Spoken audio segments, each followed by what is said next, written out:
If you don't mind, can you all stand for prayer? Lord, we just want to thank you for bringing us all here today safely, Lord Jesus. Lord, I pray that you will use me. Let this word fall on good ground, Lord Jesus. Lord, let it be received by all that hear it. And Lord, let me go forth and spread your word. In Jesus' name we pray, amen. Amen. It's the reason why I said let it fall on good soil, because I always say once you hear something, you're accountable for it. So it's not just for you to hold inside and just use for your life. It's also for you to go forth and tell others. So don't think just by hearing something, you have to use it for yourself, but you also are supposed to share it with others. And not, God didn't put us down here to be islands.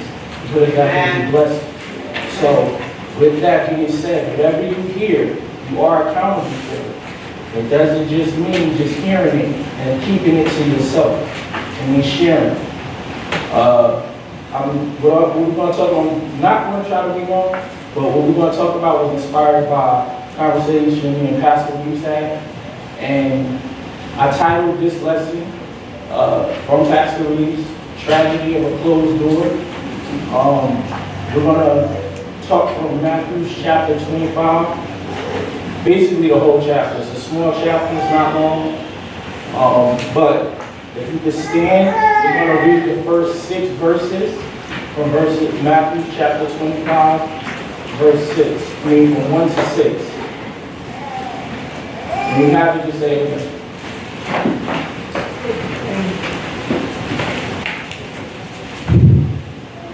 So it says, then shall the kingdom of heaven be likened unto 10 virgins, which took their lamps and went forth to meet the bridegroom. And 5 of them were wise, and 5 were foolish. They that were foolish took their lamps, and took no oil with them. But the wise took oil in their vessel with their lamps. While the bridegroom tarried, they all slumbered and slept. And at midnight there was a cry made, Behold, the bridegroom cometh, go ye out to meet him. Lord, may I have a seat. So, basically in this scripture, we see that there are 10 virgins. Basically, we look at those 10 virgins as a representation of society. 5 were prepared, 5 were not. The 5 that weren't prepared, I call them the foolish 5, because they knew that the bridegroom, and they call it the bridegroom in the text, but today we call it the groom. They knew he was coming and knew there was a wedding. Just to give you a little bit of history on Hebrew custom, there's usually 2 ceremonies in a Hebrew wedding. There's the betrothal, which is where the woman is legally married and she cannot marry another man. And there's a long process with that. She didn't want to marry the groom anymore. But we're not going to get into that. And the second part is the wedding. That's basically where the woman is followed by her procession, all dressed up, and to the house of the groom where the marriage is consummated. So those are the 2 parts. You have the betrothal and then you have the marriage. Those were how Hebrew weddings were broken up. So we see in this story, it says when the bridegroom comes down the street, there was a loud shout and commotion to let everyone know that he's coming. Now in this text, in this chapter, we see that the bridegroom comes very late. Usually, I've never been to a late wedding. But this bridegroom came around midnight. And I don't think that was Hebrew custom, but I think this was Jesus using the parable to hit home, because we don't know when he's going to come. Amen. But I just want to ask a question. How many of you here have experienced a closed door, a door being slammed in your face? How many by raising hands? I just wanted to see how many females were raising their hands. So, some ain't going to do my feet. So I wanted to see. And it doesn't just have to be relationship-wise, it can be relationship-wise, it can be career-wise, it can be finances, it can be so many different things that doors represent. Doors represent so many things in our lives. And I stand before you, a man that has had many doors closed in his face. But I do believe some of those doors have taught me so much character. Yeah. You have to experience doors getting closed in your face to know how it feels. Because do you want to have somebody else go through that same experience? Did you like how it made you feel to have that door closed in your face? Or to run up to a door for somebody just to slam it in your face? I want you to hold on to that thought as we go through this message. So in this scripture, in this chapter, the groom represents Christ. And he came late down the street. We see the virgins dozed off, they fell asleep, and were awakened by the commotion from the people crying out that he's coming, he's coming. Yeah. So just think about that. All of you have been to weddings. You all know the wedding date, people send out invitations, they send you to save the dates, all kinds of stuff, people get creative. So you can't say you forgot. Because nowadays people take missing their wedding or not showing up, they take it very serious. There's a lot of money that's involved in weddings and food prep and stuff like that. So this was to let everybody know he was on his way. These 10 virgins were awakened by the commotion. By them being awakened, the 5 who had their oils were ready for groom to come down the street. Yeah. But you had the foolish 5. The foolish 5 who were not ready. And I'm going to say these foolish 5 represent some of us. Because how many times have we gone somewhere? No. And gone unprepared. Whether you didn't have a resume, maybe you weren't dressed up hard, whatever the case may be, you know what it is that you've gone somewhere and you have not been ready. Or you were not at your best, or you were not sharp. You weren't ready. And when you watch boxing matches, do you see a boxer get in there? Some boxing matches. But you don't like to see a boxing match where it's not equally, they're not equal. You want to see a good match if you want to see a fight. You want to see that. But some of us come to God unprepared and not ready. And these 5 represent some of us. Because when the groomsmen was coming down, they asked the smart girls, hey, can we borrow some of your oil? Let me get some of your oil. And you have people like that in life that will mooch or wait to the last minute, won't prepare, won't do things through diligence to be ready.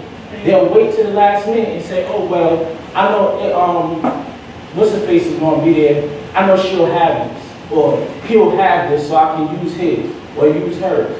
You have people like that in life. And that's exactly what these women did. They tried to use the oil that the wise girls already had prepped.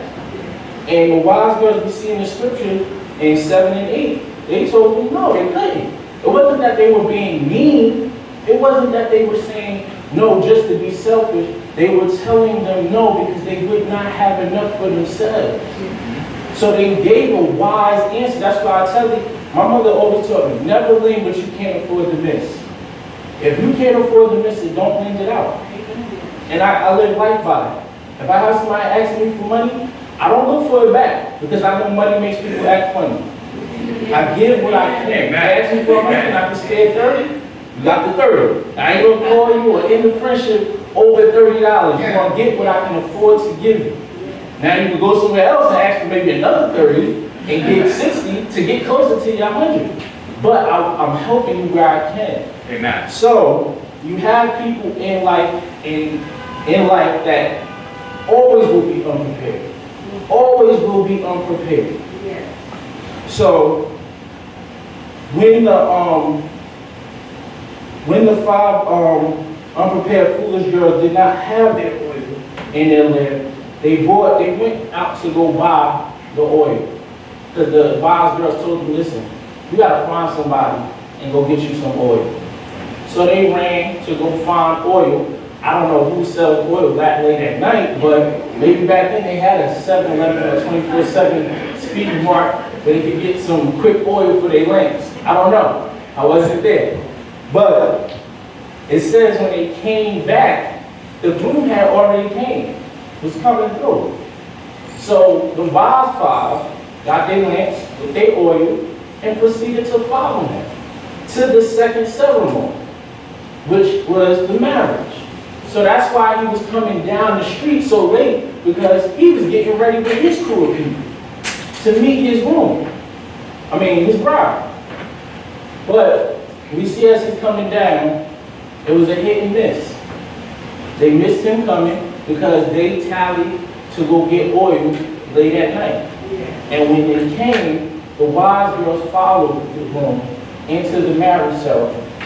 And we see the foolish father come to the marriage hall, and the door was closed. Once everybody got in with the groom, that was it. That door was locked. There was no getting in after that. That was it. Once they got there late and they saw that door was locked, they tried to call out to him, and it says, "Lord, my Lord." And he came to the door. I was surprised, because it's his wedding. But he still came to the door and showed up, and just to see who it was. And they asked to get into his wedding. And you know what he told them?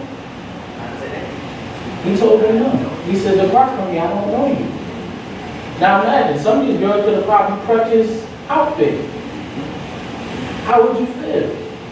How would you feel to do all that? Wait for the wedding to start, fall asleep, then you gotta run, go get oil, and then come back and see that you realize you missed the procession, just to knock on the door and they tell you, "Nah, you're not coming in there. You're not coming in there." And that's the same thing that God is trying to show us. It's a lot of doors. Just the doors that God closes, He closes for a reason. Yeah. It's a reason God didn't allow these foolish 5 women into this ceremony. This is some of this represents us as a people, us as a body, us as a society. We don't come prepared. Whatever the case may be, we do not come prepared. We cannot keep moving forth in life unprepared. But I also see that, like I said, the 5 wise girls represent God's children that follow Him and obey Him and do His will down here on earth. Those are ones that will enter the kingdom of heaven. That's why the door was open to them, because they obeyed. They obeyed. So that door was open to them to come in. This room represents Christ. It's just all these parables, and I always love when Jesus gives stories or parables, because it's so easy to understand. You don't have to be the smartest, educated person to understand what Jesus is hitting home to. The 5 foolish girls represent those of us who are consumed with the world and are distracted with everything that's in the world. And they rather look cool instead of being prepared. We think we can wait to the last minute to get in. And some of us are going to be like that. Some of us are going to be like that, like Pastor said. Some of us just want to barely make it into heaven. Some of us just barely want to make it into heaven, because we've been unprepared for so long down here. So long down here, we've been unprepared. I don't want to be unprepared. This is one door I do not want to be closed in my face. And I'm going to be honest with you. I've had many doors closed. They hurt when they get slammed in your face. It's made me strong. It's made me wiser. But this one is not one that I want to miss or have closed in my face, because there's no excuse. There's no excuse for the things. God has given us everything we need down here to be successful. He's given it to us. He's given us so many gifts, so many abilities. He's given us each other. And we have no excuse. That's why I challenge you to go forth this week and spread a word. Amen. Even if it's not just this word, you spread the word. Because Like I said, I truly believe that's when your blessings are. By you spreading the word to somebody else, you don't know what benefit that could be to somebody else. And I want you to think of some other closed doors in the word, in the scripture. Anybody can think of any other? Remember any other closed doors? Think of Adam and Eve. That was a closed door. God gave them everything they needed. Everything they needed in the Garden of Eden was provided. And when they sinned, they were kicked out of Eden. And the Bible says God placed an angel at the gate so they could not re-enter. An angel was placed there so they could not get back into Eden. That is a door closed. Forever closed. That is a door. You look at Noah's Ark. Amen. Another door that was closed. Why? Because people were given advance notice. And they did not care. They tallied. They tallied around, played around, did all these things. Got so consumed in the world and didn't want to believe what God was sending, the messages God was sending. God sent them so many messages and they ignored it. They didn't believe that a flood was going to come. And the flood is what killed the dinosaurs. It wasn't no big bang. It was the flood. I challenge people all the time. They'll say, well, dinosaurs aren't real. I'm like, dinosaurs are real. Dinosaurs is just a very young word. You won't see it in the Bible because back then dinosaurs, that wasn't a word that existed around them. But dragons exist. You'll see that in the scripture. So everything is for a rhyme and purpose. But think of Noah's Ark. Think of these people, once the flood water started coming, now they want to run to the boat. And God, the scripture says God sealed that door. Sealed it. Noah wasn't even trying to close the people out, but God sealed it. When God is tired and fed up, He's going to close doors. Amen. And I challenge you, do not let the eternal door be closed in your face. Amen. Because there's no excuse you can give. God is not the one you can give excuses to. And I really want you to meditate on that. No, think about how that feels for God to close a door in your face and tell you, depart from me, I don't know you. The tragedy of a closed door. And that's my message. Amen. Amen.